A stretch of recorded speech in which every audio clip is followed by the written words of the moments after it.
Hello again, world of YouTubers. Tim here from G1 Toys. Today I'll be discussing my PS3 RPG and JRPG collection as a special treat to all of you gamers that this appeals to.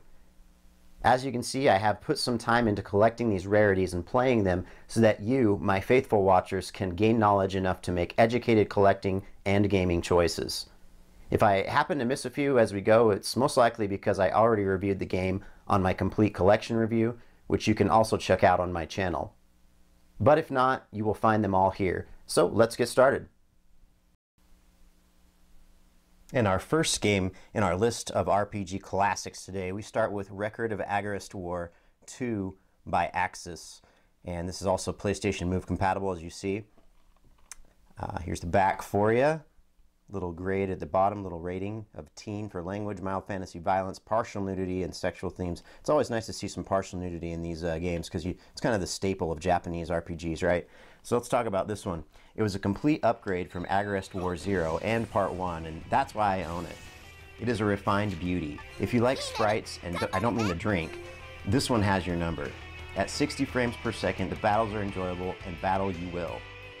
You will run into conflicts quite often, so get your combos down and keep your SP high, and you will prevail where others have failed. And then our next series of games is we're going to talk about the Atelier series. I have every game in the series on PlayStation 3. There's about 6 games here total, so we'll just kind of show you those briefly and go over some of the art on the cases there for you. That is the first one, Rorona, I believe is how you say that. All these are by Nippon Ichi, so these are pretty rare actually. They're hard to get. This is the second one, Totori. Right here you can see the back a little bit, and our third installment is Maruru, and that's got some pretty cool art on the front of that. I thought pretty nice looking games for sure, and a lot of hours you can put into these games, tons of time. Here's the next one in the list. It's Aisha, which is actually by a different developer, Gust, and KT Tecmo of Koei, I believe is how you say that. And the back of that one. And here's number 5. This is Esha and Logi, I believe is how you say that. Also by the same developers.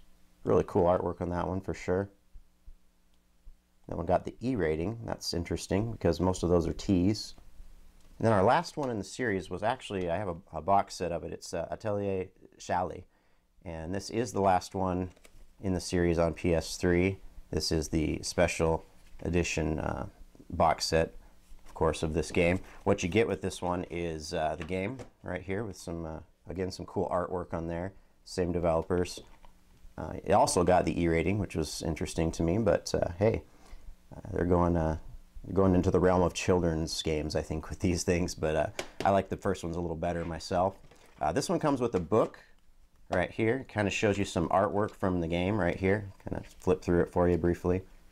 As you can see, there's just artwork from the game. Pretty nice.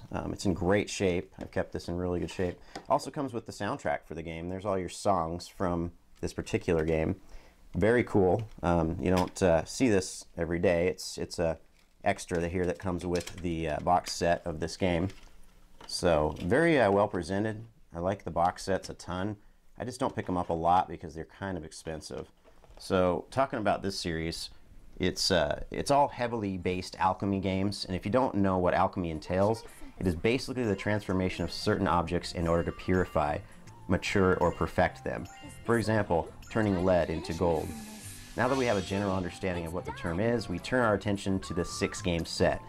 It is a set of games that digs its anime meat hooks into you and keeps you trying new and improved methods of battle and survival. The soundtracks have always been impressive, but what's most annoying is how many recipes are changed from game to game so that it's difficult to obtain useful items. I guess it just takes a dedication I'm not used to. At least we have moderately attractive females at all times to gawk at, like an old man who only attends high school football games for the cheerleaders. This is great. Is this enough to make this series valuable? Well, the answer is definitely yes, as these games still hold popular in the RPG world today. And then our next game we're going to be talking about here is Ar no Surge, Ode to an Unborn Star. And this, of course, is the box set of that game as well. Very cool looking art on the back of that one. I really like that a lot. This, of course, comes with the same types of things. This is the, here's the artwork for the game right here, as you can see. It's a very nicely presented game. Really like that. I'll show you the other stuff here. This one actually comes with a poster that I have not opened because I'm anal like that. I don't like to open things if they haven't been yet. And here is the book. Again, there's some nice artwork in there of parts in the game. Very cool. Then there's the CD, which has all of the soundtracks and all the music from this game. Again, it's something you don't see every day. Very rare box set. This is hard to find and a little bit expensive. It's probably running about maybe $50 right now. Maybe I'm thinking maybe 60, depending on if you find the right buyer, I guess, right? So let's actually keep this apart because I'm not going to wrinkle that up. Let's put that back in like that. Really cool looking artwork and game on that one. This is the follow-up, which was Ar tonelico Koga by NIS America, Nippon Ichi, of course. This is pretty cool. Pretty cool artwork as well. I like the first one better for artwork, but this is really cool. And this one happened to get the mature rating, whereas this one got the T. So it got a little crazier in this one, right? We like crazy though here at G1 Toys. So let's talk about this. You know, this is a depressing sci-fi premise, but an interesting look at how humanity fights on utilizing magic and song. Air No Surge is sequel to Ciel No Surge, only released in Japan. The good part is that this one explains itself so you won't be adrift as you play. As you control two different protagonist storylines and utilize more magic and what's called a dive system, where you can link with characters to access their subconscious mind, it does open up more song magic to use in battle. It is recommended to use 100% of song magic and gain full experience to level up for some of the spikes in difficulty that you encounter. This is also a time sucker. You will put at least 40 hours into this one to completion just if you decide to go for broke and not level up like a madman. It's a decent looking game, but some frame rates drop and they litter certain spots, and mismatched spoken text dialogue needs some refinement. Overall, it's worth getting, if not for its originality alone. And we're talking about Ar tonelico. This takes place 3 years after and third in the series. Ar tonelico has the depth you would come to expect, but may take a little while to experience fully. A noticeable change is your battle tactics, which have switched to real time. It's an engaging and challenging new way to fight. Timing is everything, and raising the burst gauge allow for your spellcaster to unleash crippling attacks. Diving is still utilized and slightly improved in this go-around. It is by no means a perfect game, and it has some fairly lame voice acting and artistic fails, but after you get past these three minor details, there's a story here that will prove worth the 40 hours you spend to experience it. Then we're jumping right on into our next game here, which is the one, the only Cross Edge. And this one has become very popular in the RPG world. Lots of people are trying to get this one, and I can see why. It is definitely fun on many levels. I did like this one. When we're talking about Cross Edge, this one tests the limits of what an RPG can throw at its player. It is a visually entertaining crossover that does provide some level of enjoyment. I did appreciate the metal-based soundtrack and turn-based gameplay, but everything being thrown in a blender here didn't quite make the best smoothie. I can see why this one is popular, but I can also see why critics are rough on it.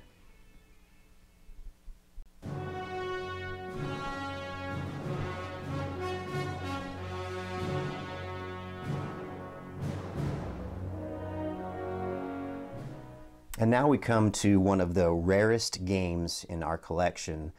This one is Class of Heroes 2G, North American version, of course, on PS3, by Monkey Paw and Gaijin Works. This one has been opened, but still has everything 100% complete with it. This is a very, very rare game. It's hard to get, it's hard to come by. It runs you anywhere from $100 to $200 on the internet nowadays. But here's the side for you. The variants range from A through D, I believe, and this one happens to be an A variant, indicated by this little A right here at the bottom, as you see, with an all regions code. So that's really cool. You can play this anywhere. That's really awesome. Here's the back. Since I opened it, or since it was opened, this little hologram I went ahead and stuck in there so that it would still be complete with that numbered hologram up on top. I believe there were about 3,000 physical copies of this release. So this one just happens to be number 1526. So 1526 is the one I have here. But very, very cool. Here's your interior with this game right here. Presented very nicely. I really like the interior. This book opens up with stickers. Actually, there are little stickers in here. There's a few of them right there. And I believe there's some more too if you flip through this a little farther. But yeah, this is way cool. There's your next set of stickers there. This is such a nice game, and nicely presented game, and very fun too. So let's go ahead and talk about this one now.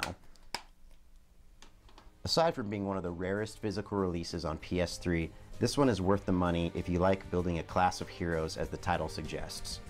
With around 500 character possibilities and over 80 hours of gameplay, this dungeon crawler delivers a solid player for hardened veterans. I say that because you really have to like leveling up and using alchemy to progress here. I would say this title has two meanings depending on how you look at it, because it is teeming with class.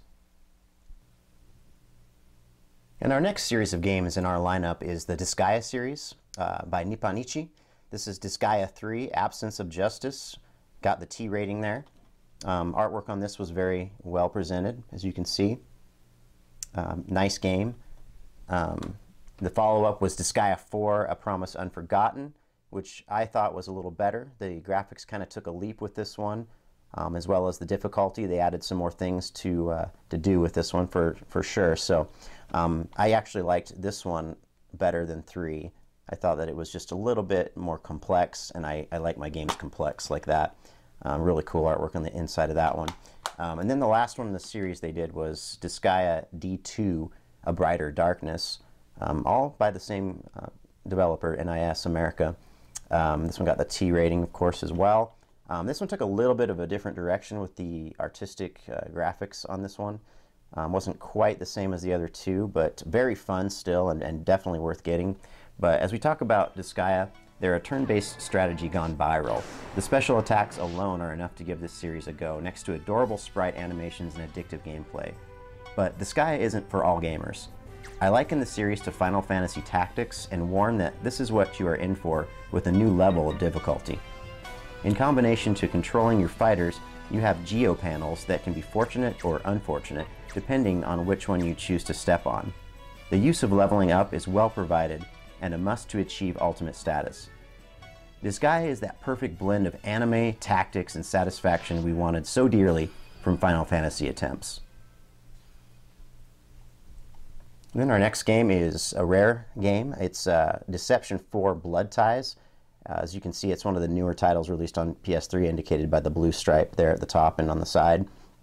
Got the mature rating, and I'm loving that artwork on there. That's a pretty sexy dame we got chilling on the front of that. By Tecmo. This one's a pretty fun game. It's rare, like I said. You don't see this one very often. Did get the mature rating there. But yeah, this is especially complete. This one's kind of tough to find. But with this one, have you ever wanted to just strategically wipe out all the goody-goody bastards that inhibit video games? Well, now's your chance in this action role-playing rarity. You follow a quest that dilapidates and humiliates your victims with well-placed traps. While usually you gain HP with experience, here you gain points to upgrade to a most dishonorable demise for the heroes that seem to have such high hopes of a productive missionary work. Next up is Enchanted Arms. This is by Ubisoft with the T rating there at the bottom. Here's the back for you. Some good artwork there on that. I like the artwork on the back. Looks really nice. Here's your rating at the bottom. And with Enchanted Arms, this one is one of the first RPG games on the PS3 console. You play as Atsuma, no relation to the skin disorder eczema. You randomly turn-based fight your way through this ice-filled world in the true tradition of Japanese style. The game would look great with a new coat of paint, but does show signs of being dated. Aside from gay voiceover work, it is a fairly solid RPG that may take you back to the early Final Fantasy days. And then our next game here we have is Fairy Fencer F with some really cool artwork there on that side. I like the display here on the edge as well, and then the back artwork's even better. That is freaking sweet looking. It looks so nice. This actually, I have another item that comes with this, which is the little beanie from Fairy Fencer F. I thought this would be collectible in the future, so I held on to this. Maybe one day give this to my little girl if I ever have one. Who knows? But let's talk about Fairy Fencer F and the Special Collector's Edition. Of course, it comes with the standard items that the Collector's Edition comes with. Here's the game, right here with the artwork. Front and back says, seize your fate as a fencer. Here's your rating at the bottom. It does come with a poster that I have not opened yet because I am annoying that way. I do not open things that are still wrapped usually unless I want to play them. This is the art book right here. You've got a lot of nice art in there from the game. Very, very awesome. I do like this artwork quite a bit. There's your little dude that you just saw a second ago. So that's cool. It comes with the soundtrack right here. This is all your music from the game. The artwork on that cover is fantastic as well. I love it. It's very dark looking and I dig that. Here's the inside right there. Again, something you don't see every day are these collector's editions games because they are pretty pricey and it's kind of a lot to spend just for one game. So that's the reason why you don't see that a lot. But hey, pretty cool box artwork there on this one. Let's talk about Fairy Fencer F. If only swords could make cute little Japanese girls appear out of thin air, the market for firearms might take a hit. It's a strange addition to the RPG world, but also a cliché one, following the hyperdimension Neptunia vein, but spilling out before it reaches the heart. Triple F suffers from old gaming engines, decreased FPS, and a soundtrack that litters the action with lyrics. The battle system is fairly entertaining, but becomes a bit boring over time. Final synopsis is not to waste your time with this decent attempt at a JRPG fanfare. And then we're going to go into the next series of games, which is the Kingdom Hearts HD 1.5 Remix by Square Enix with the E rating, of course, at the bottom for kids. You know, when you mix these two realms, you're going to get a popular game, and this is what happened here. So this is the first one. This is the second one right here. This is Kingdom Hearts 2.5 Remix, and I actually like this game better. This is a better game in its entirety. But yeah, let's talk about these a bit for you. A lot of things to say about Kingdom Hearts. If you enjoyed these on PS2, I believe you should experience them all over again in a valiant effort to capture this world.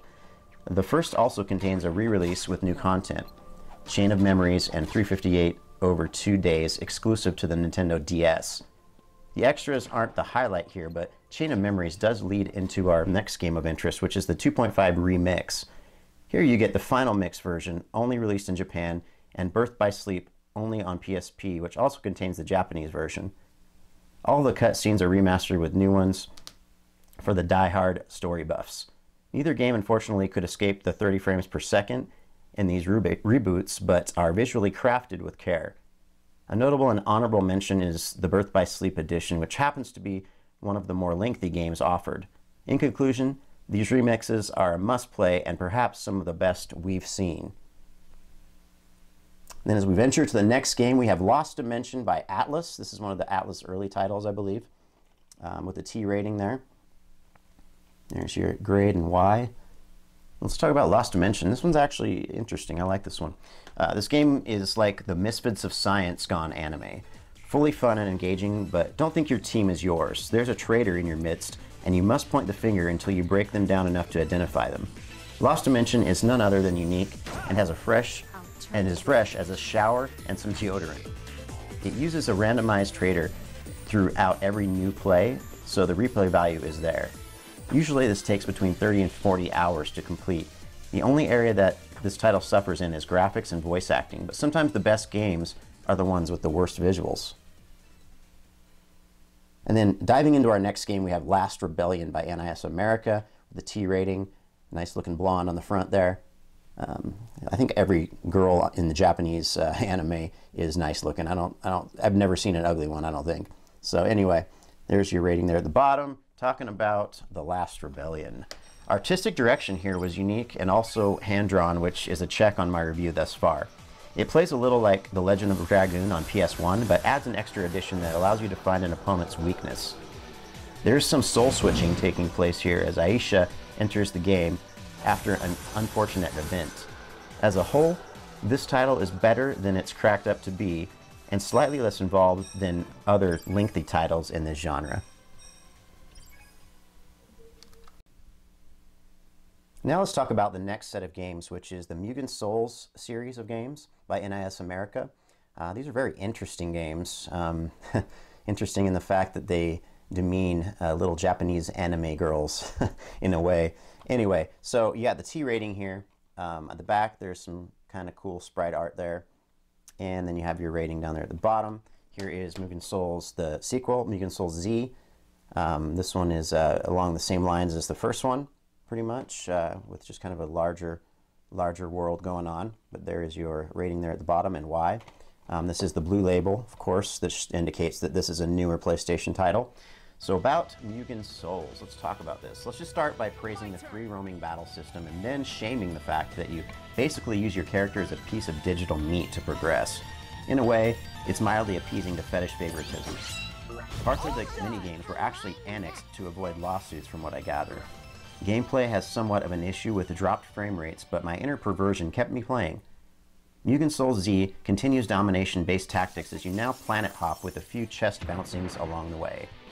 Also, if you appreciate long-winded conversations, you can experience over 800 hours of it here. I'm not kidding. It is a game hell-bent on crunching out numbers in place of awe. Are we still exploiting our cast of underage temptresses? You betcha. And then, of course, our next game of our RPG list, which would be the N category, is Ni no Kuni: Wrath of the White Witch. This is a very, very, very fun game. One of my faves of the RPG world. This is rated E. Level 5 and Bandai are your producers or developers there. Very cool artwork in this one.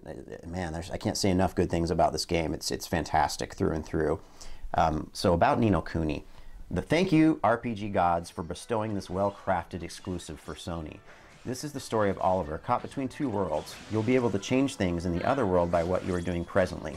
The presentation is unmatched for what it provides. Smooth anime graphics and precise gameplay. Also, musically these games shine, backed by the Tokyo Philharmonic Orchestra. If any game decides to use the Pokemon method, as I call it, they will see it as beneficial to game popularity, whether it is a cult following or mainstream game, and this one pulls it off. This, along with an open battle system, are a very appealing combination. And then next in our lineup is the one, the only, Nier. And the artwork on this is very cool. I'm liking that a lot. It's got the mature rating. And here's the back for you right there. Nothing is as it seems, and that is very true with this game. Until you played this quite a few hours, you won't understand that. But then when you do, you're going to get that. Let's talk about Nier. Acclaimed for its story, Nier takes you on a strange journey to say the least. The artwork is not beautiful, but rather impressive, and gives Nier that original place among story action RPGs. Getting the ball rolling is a bit daunting when you are first getting the freedom to do so, but the progression takes off nicely when it gets around to it. If you want to sit down with a gritty, open-world game, here is your companion. And then we got The Elder Scrolls IV: Oblivion. This is the Game of the Year edition, which this one comes with a nice map, and then of course the instruction manual there. And this is a very long game. This takes forever to play, but it was fun. I'm going to say it was fun. There's some cheesy aspects to it, but there are some really good aspects as well. So talking about Oblivion, have you ever found yourself saying there's nothing else to do? Well, in this game, you'll be hard-pressed to admit that. These games are known for their huge open-world gameplay and zillions of side quests. Customizable skills are a nice touch for when you emerge from the sewers to face the world. Sound a little familiar? Maybe like Fallout familiar? Well, I say if you have a good premise, why not tweak it a little? This is a very interactive game, but unfortunately the characters you are given are on the level of lame sauce, with hokey-looking features and awkward movement. I recommend it for the sheer size, but I question its quality. And then moving into our next game, we have another game that takes an amazing artistic direction called Odin Sphere. Whatever, can't read that. This is an Atlas title and T rating on this one. Really, this is, this artwork here is probably my favorite artwork I've seen from PlayStation games. And I'm going to talk about the other game this reminds me of quite a bit. But there you go, there's the back. I didn't even know about this game until I went on the internet and watched some other reviewers talk about it. So when I saw them review it, I was thinking, well, I got to try this out. And I did, and it was fabulous. So I'm glad I did. I'm glad I gave this game a chance. You should give this game a chance. It's not very common, but look for it as soon as you see it and pick it up. About Odin Sphere, it's a 2007 remake brought to us by none other than Vanillaware, who brought us Dragon's Crown. And with that, we get 60 frames per second here. This is the game you want to stop and analyze because of its incredible artwork. Because it takes more than fantastic artwork to seal the deal, we also get upgrades that make the repetitive feel less repetitive. It's a 40-hour masterpiece, but also rare to spot. Getting this online may be the only method to obtaining it, but it's basically a disservice to yourself if you do not get this game. And then we're going to talk about our next game, which is Ragnarok Odyssey Ace, Xseed Games, with the T rating and some decent artwork on the front there. Not extremely sold on this, but it's okay. It's pretty good, decent artwork on the covers. There's your rating at the bottom, of course. And this one, started as a massive multiplayer online franchise, but this title has made its way into the world of RPG. In this world of gaming, you take on giants, not quite Shadow of the Colossus giants, but definitely bigger than you foes. This is like Monster Hunter with enough RPG elements to satisfy your Japanese fetishes. But you may ask, is it a good time? And I would tell you yes, but just don't bank on too much, and you will be content as a Chinaman in a manga store. Our next game is Kingdoms of Amalur: Reckoning. This game was really cool. Really, really cool. Definitely better than the last game even. But this one's great, guys. I can't stress enough, if you like RPGs and action RPGs, then this is a game that you pick up and have a ball with. So talking about this one, being reborn can be a good thing for Christians, or a good thing for the Amalur, which is what your race falls under here. It gives you the much needed strength to take on the immortal race of Fae the Tuatha, just like you ate a bowl of power-up Wheaties. On the plus side, you can customize your player to your liking while having plenty of classes to do so. This is a very polished entry and has the familiar art style by Todd McFarlane, who is one of my personal favorites. I want to personally thank 38 Studios and Big Huge Games for a game worthy of my time. And then we are going to discuss the next game, which is Resonance of Fate. This is by Sega with the T rating. This one's got some interesting artwork. It's a different direction in artwork. I like some of it, and sometimes it seems kind of monotonous. So, talking about Resonance of Fate, when I envision steampunk, this takes a seat alongside it. Every time you decide to play this game, you will know what to expect visually. The same drab environment, which does add to the personality, but also takes away the need for gorgeous cinematography. If there is something to be said, it is for the battle system. You won't wipe out your enemy in the standard method. It is quite strategic and may frustrate some gamers. What keeps you wanting to learn these combos, however, is the attention to action in a turn-based style fighter. Sadly, it gets caught in a rut with this concept. This one's not highly recommended. Coming in next, we have Rune Factory, Tides of Destiny, with the E rating, and also PlayStation Move compatible. This one's pretty rare. It's definitely difficult to find. An ocean of possibilities is what it reads there at the top.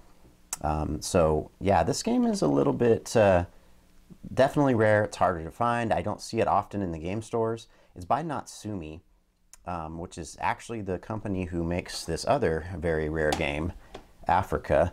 But this is for another review, but just wanted to point that out, that it's the same company that makes that one. So let's talk about Rune Factory. I never thought growing crops with magic and getting your servant girl to inhabit your body would yield a favorable circumstance. However, this Harvest Moon clone keeps you on your best behavior, minus a bribe or two. It's a fairly beautiful game with nothing to offend the mind, and actually works as an RPG also. If you can find this one, it is worth the play. And then next we're going to talk about Elder Scrolls V Skyrim, Legendary Edition, right here. This won quite a few Game of the Year awards, so this is really cool. This one was better than the previous entry, which was Oblivion. Again, it has kind of the same, suffers from the same problems the other game had. with the characters and the graphics a little bit, but it is a little bit refined and a little bit better for sure.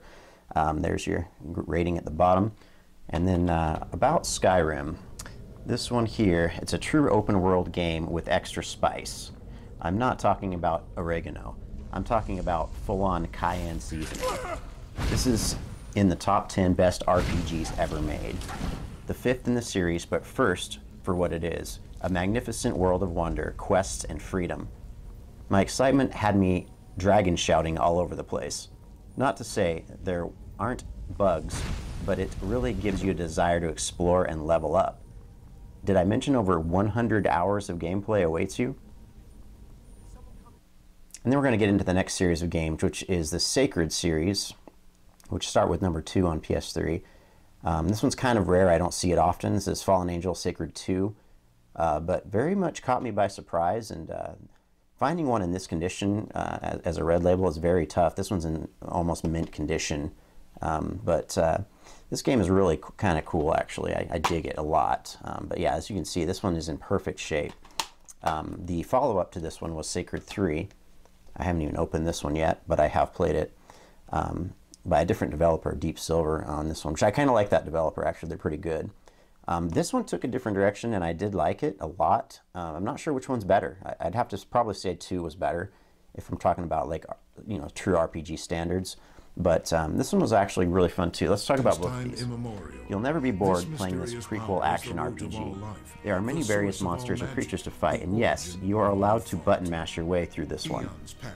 With 600 quests, I can see the need for this as opposed to a turn-based system. This game is actually funny and takes its kills very seriously as you mock your fallen victims with cheesy one-liners. In some areas it reminded me of Diablo, and that's not a bad thing. Part 3 of the franchise relies heavily on button mashing and is more linear, which I don't care for as much, but still found what was given us enjoyable. Although this title is an RPG, it is fairly light on the concept, so don't go in expecting much here. The banter is still silly, but effective in keeping the seriousness to a minimum. It is a new direction entirely for this franchise, however. And then the next game we're going to bring into our list here was Star Ocean: The Last Hope International, and Square Enix with the T rating right here on the front. Very pretty artwork. My favorite color is purple, so kind of partial to that cover a bit. So anyway, yeah, there you go. There's some of the back of that one. Star Ocean's kind of a mixed bag for me. I kind of like it, I kind of don't, but it is still very, very nice, and this is really just sci-fi goodness. This was a fairly well done attempt to end the PS3 Star Ocean franchise with yet another prequel. Although the pacing is horrible, the combat still holds up, and it reminds me of previous entries. If you are a trophy seeker, you will love this one. I believe this entry was crafted for the collector and the gamers who can't get enough leveling up. And what we're going to talk about next is the this is the Awakened Fate Ultimatum. Now this is the special edition for this game. As you can see here, it's the larger version with extras in there. And this is really cool, actually. But before I even get into this one, I have this game here as well. This is the box set limited edition Guided Fate Paradox. The first one, that other one I showed you is the second one. But this one is really good. I think this one's probably a little better than the second one even. The second one has some cooler concepts, but this one is definitely good. I was just going to show you this just for the sake of showing you. I actually did a review on this game already in my other review channel. It comes with this little like stand-up lithograph thing that's actually numbered here and has like a signature or something on it. That's really cool. I thought that was very unique that they put this in here with the certificate of authenticity. I like that. That's cool. So anyway, this comes with that cool edition plus the game right here, which is actually a sealed copy of this one, and some of these, which I think are cards of some type. I'm not sure what they are exactly, but haven't really opened them yet, so that's why I don't know. And then it also, of course, it comes with the book and the CD. This is the Guided Fate Paradox Angel Handbook right here. This has never been opened, I don't think, so you're seeing it for the first time along with me. That's some pretty cool artwork in there. I like it. I always like these little extra books with the art in them. It's pretty nice. And so let's look at the CD right here. This is the soundtrack for the Guided Fate Paradox. Here's the inside, which actually looks really cool. I like that. You notice how this boob is kind of sticking out a little farther. I thought that was pretty funny. Anyway, let's see what's underneath this thing. Let's show you that. Oh, there's a double CD. That's why. So let's open it up and see. There we go. Yeah, the most boobage you see in is from this girl right here. It's funny how they kind of left a little bit more boob showing than the other one. But anyway, this is the Guided Fate Paradox box set. I just thought it was noteworthy to bring this up and show you this. I'm just going to kind of set it aside for now because it's kind of just in the way. Let's get it out of here, and we'll discuss the game of the hour here, which is the sequel to the Guided Fate Paradox, the Awakened Fate Ultimatum, which does come with the game, of course. This is your standard artwork for this game. NAS America in the back here. A very cool art direction. I really like this. Let me move this stuff. It's actually still in the way a little bit. Here we go. And let's check out the inside of this a bit. This is the book that comes with it right here. Awakened Fate Ultimatum Book of Fates. Also has some artwork in there that's very nice. I actually like the artwork in this game a little bit better, to be honest. It's really nice. Yeah, it's cool. It's kind of darker. Kind of like the darker theme, you know? All right, here's the CD. This is your soundtrack for the game right here. And as we open that up, we see some pretty decent little, you know, sprite-looking artwork in there. It's pretty cool. I dig it. I dig it. This is a cool little set. It's the same as, you know, all the other ones that they've done that are limited. But also, one more thing that comes with this that I haven't showed you yet is the angelic set of, I guess actually they're like photos and like different art cards that are in here. I've never opened them, but I've looked them up online to see that they are like artistic cards. This is the angelic version. Usually you only get this one or the devilish, depending on which one you decide to buy. But I ended up getting with mine the devilish set as well, and this also has not been opened. So I wasn't going to open it now, but I'm just showing you that I have both for this particular game.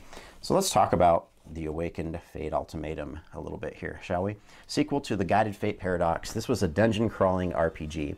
Angels need a hero, or a god if we are being honest. This game is based on choices you can make to eradicate demons, but there are consequences for your choices.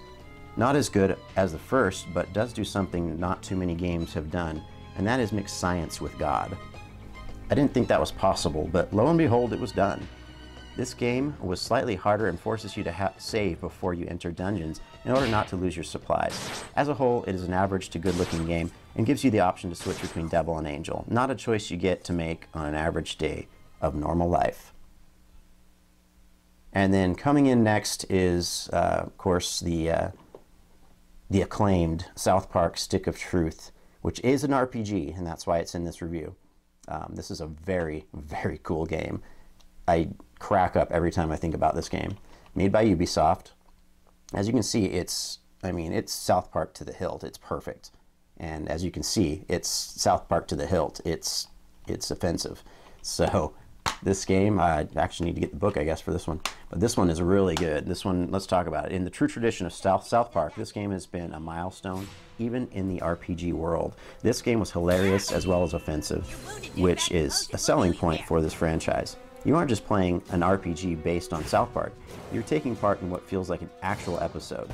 It is the best time you will have as you make fun of those gosh dang Mongolians with the shitty walk owner. I must say, it is the most entertaining game I've played since Telltale's Walking Dead franchise, and that's tough to beat.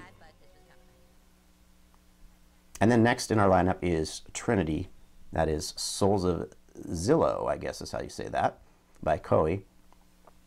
This one was kind of another mixed bag for me. I thought it was good and not good at the same time.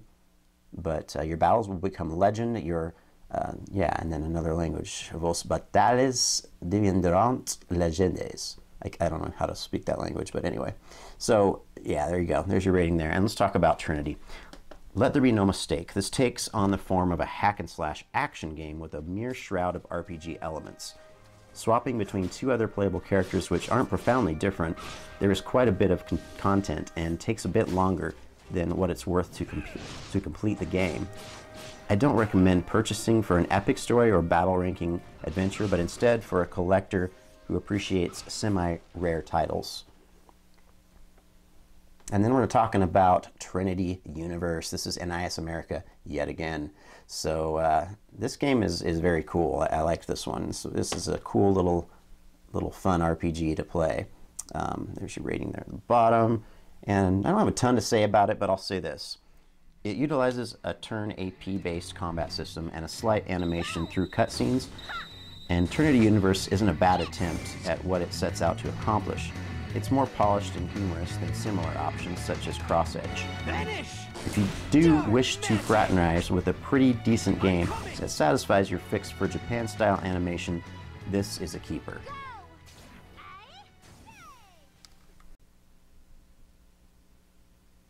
Alphabetically, we now come to the T's, which brings us to none other than Trails of Cold Steel, The Legend of Heroes. And this is the limited edition box set, very well presented, only on PS3.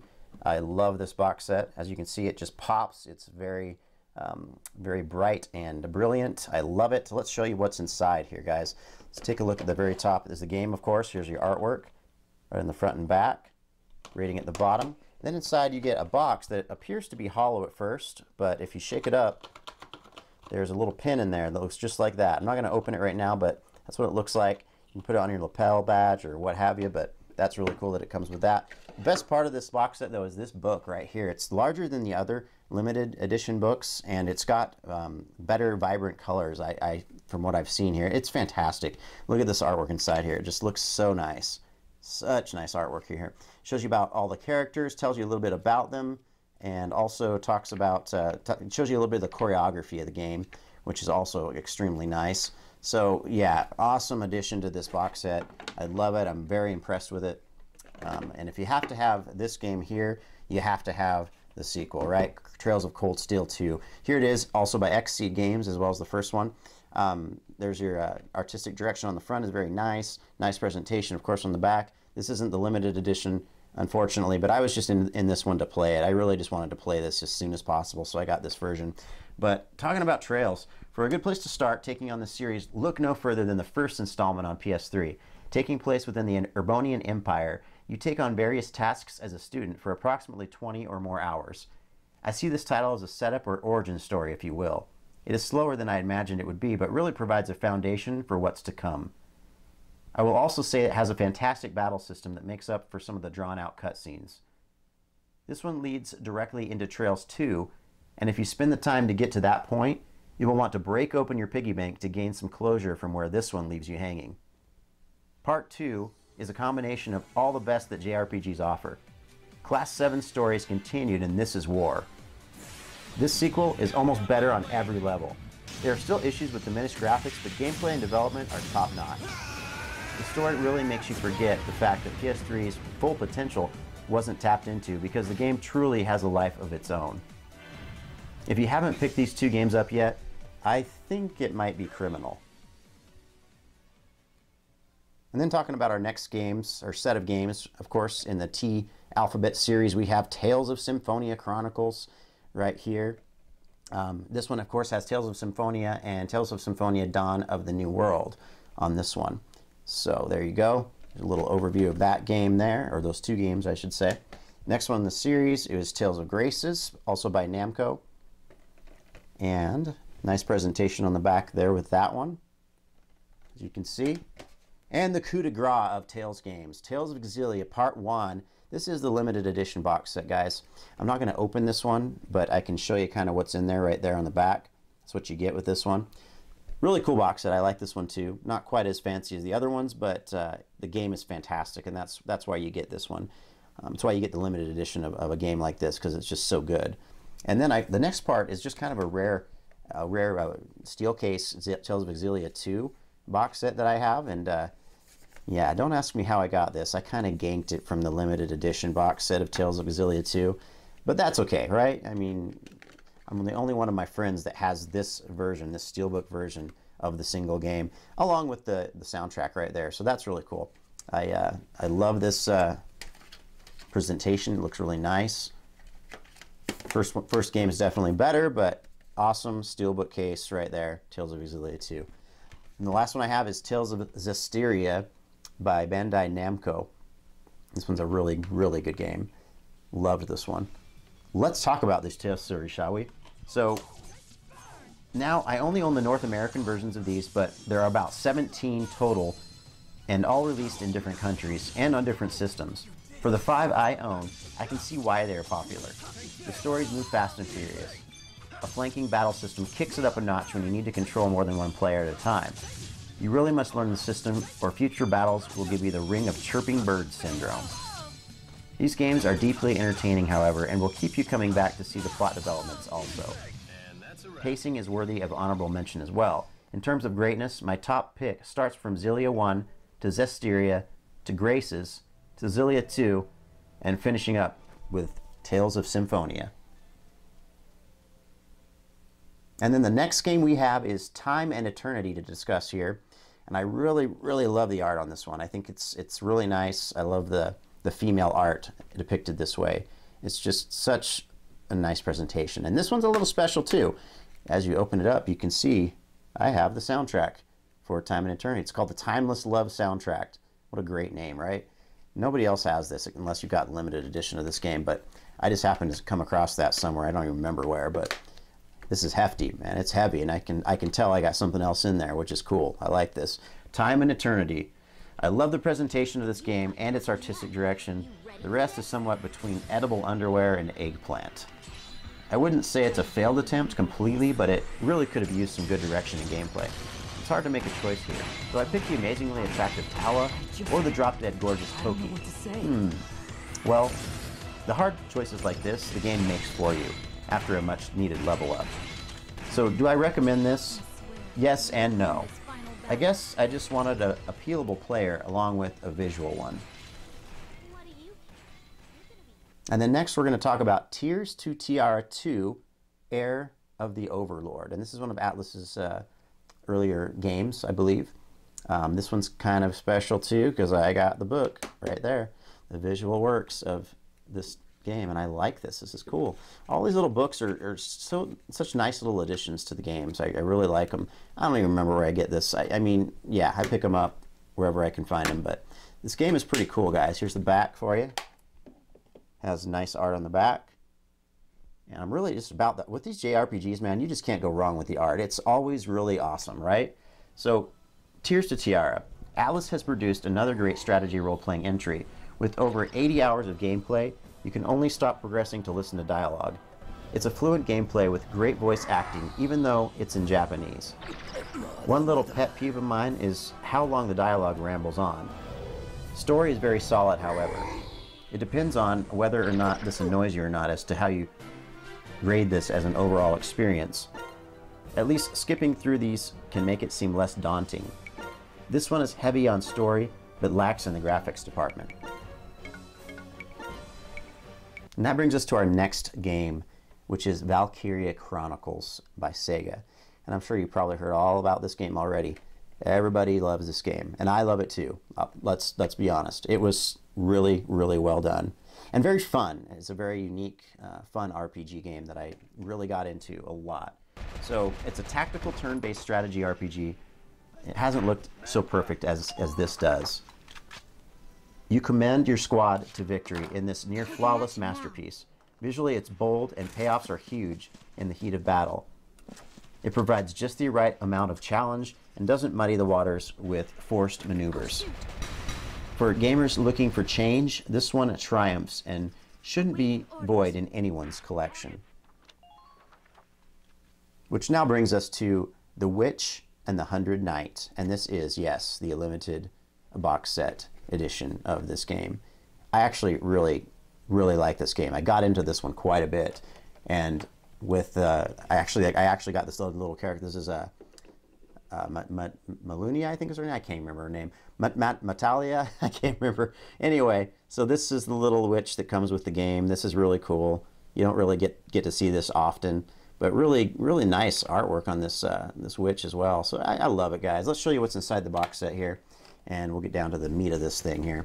So got the game with the amazing artwork, of course, on the front, as JRPGs tend to have.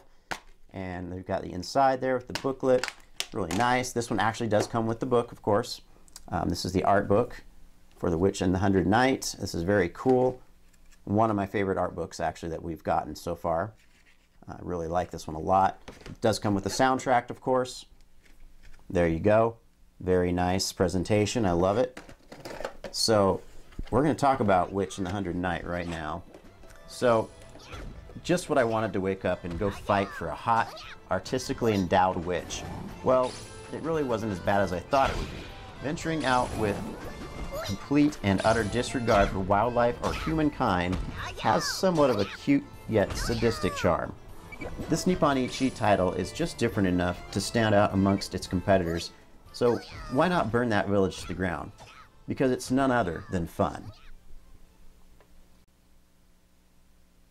This brings us to the final game in our JRPG collection and review today, which is White Knight Chronicles International Edition. It's got the T rating. There's the back. There's the rating. White Knight Chronicles 2 was the follow-up. And, of course, the rating at the bottom and your artwork. I'm not saying a lot about these, am I? It's just because I'm a little disappointed with these ones.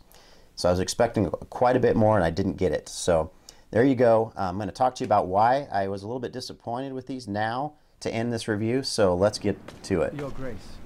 A level 5 RPG entry that lives up to every possible failure it could have succumbed to.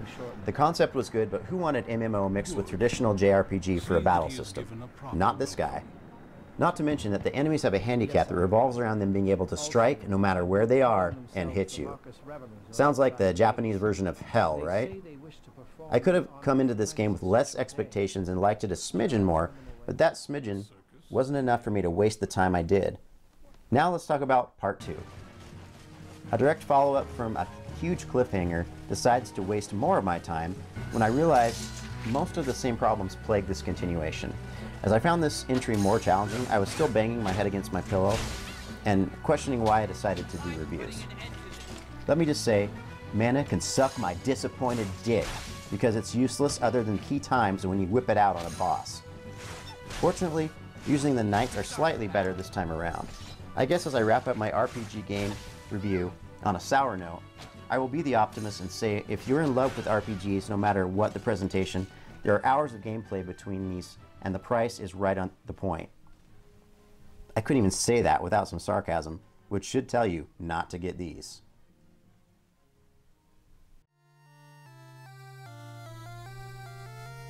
When you sit down to play some RPG Gold and prepare your mind, body, and soul for a gaming marathon, just remember, you heard it here and you've been warned and or encouraged to give up your much cherished time. Of course, these reviews are my opinion only, and there's a wide array of personalities out there, so it's always your choice to take our reviews with a grain of salt or a full-course meal if you so desire. Use your own intelligence and reasoning. After all, that's what sets us aside from the beasts in the animal kingdom. See you next time for our next installment, and thanks for watching.